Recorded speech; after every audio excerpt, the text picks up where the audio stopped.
तुम्ही सुद्धा आकर्षक दिसण्यासाठी केस डाय करताय तर थांबा, कारण की यामुळे तुम्हाला होऊ शकतं नुकसान।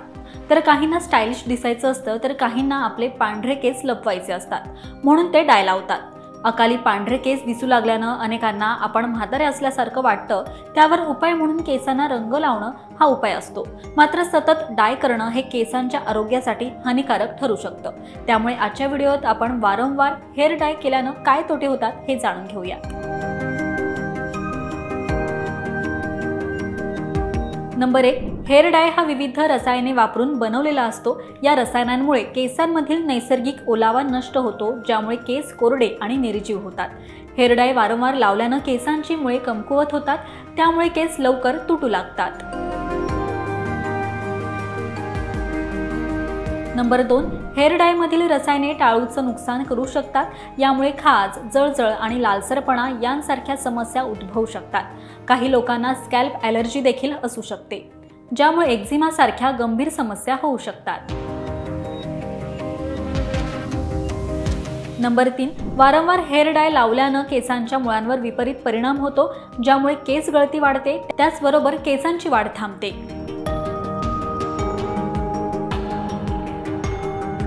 नंबर 4, हेअर डायच्या वारंवार वापरामुळे केसांचा नैसर्गिक रंग निघून जातो। यामुळे केसांचा रंग बदलतो आणि निस्तेज होऊ शकतो। त्याचबरोबर वारंवार डाय बदलल्यानं किंवा डाय केल्यानं केसांचं टेक्स्चरही बदलतं।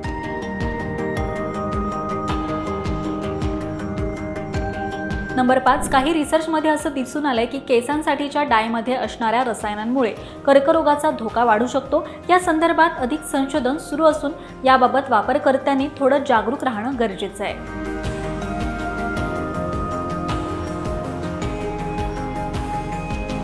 नंबर 6, केसांना पुन्हा पुन्हा रंग लावण्यात बराच वेळही जातो, त्याचबरोबर पैसाही वाया जातो। प्रत्येक वेळी तुम्ही हेअर डाय विकत घेता किंवा सलूनमध्ये जाऊन डाय लावता, तेव्हा त्यासाठी खर्च करावा लागतो। डाय करणं ही ठराविक काळानंतर सतत करावी लागणारी प्रक्रिया असल्यानं यासाठी वेळही वाया जातो, त्याचबरोबर पैसाही वाया जातो।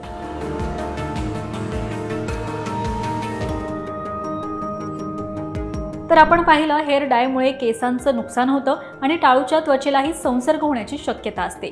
त्यामुळे हेअर डाय वापरताना काळजी घ्या आणि नैसर्गिक पद्धतीनं केसांची काळजी घ्या। तर ही माहिती तुम्हाला कशी वाटली हे कमेंट करून नक्की सांगा। पाहत रहा महाराष्ट्र टाइम्स। धन्यवाद।